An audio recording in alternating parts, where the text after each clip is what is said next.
I was fortunate in that I had done a self-exam. So I found the lump and went to my primary care physician, and she said, no, this is something that needs to be looked at. So I just went to the appointment. They took a sample and then pretty much came back right away and told me that I most likely had cancer. And then again, you're in a waiting mode because you have to see what the lab results are. That's one of the hardest parts. It's really quite overwhelming. We had a family meeting and we told the girls, and they, of course, were very upset. But the hardest part was then telling my daughter, who was then by herself at Castleton, now what I'm doing, I'm getting upset. But it was just reassuring them that they weren't the cause of it. The team felt that if I had chemo first, it would decrease the size of the tumor, so then that way there was a good chance I wouldn't have to have a mastectomy. And then I had a lumpectomy, and it was my left breast, and then I had radiation. Chemo made me very, very, very sick.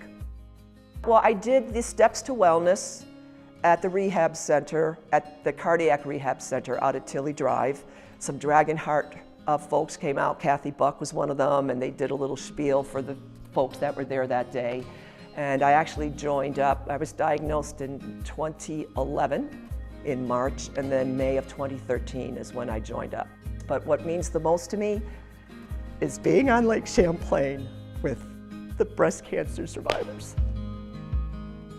And Dragon Heart is a great organization because as a survivor, you know everybody gets it. They know what you've been through, but they don't talk about it all the time. You are more than just a breast cancer survivor within Dragon Heart. They know you're a survivor, but you're a person outside that boundary of being a survivor, and everybody in the club knows that. And the support is there if you need it, but other than that, it's just an unspoken pillar of strength. My husband, Neil Hayes, is also a paddler, as are two of my daughters. My oldest daughter paddles with Fire, and she went to Hungary, and the youngest one paddles with Providence. The girls always came, as soon as I joined, they have been to every festival for the flower ceremony. So I look out from the boat, and there they are, and it just is really a special time for me. Much more so than other flower ceremonies. And every time I go to a festival and they have a flower ceremony, I still get teary, which I think is good because I don't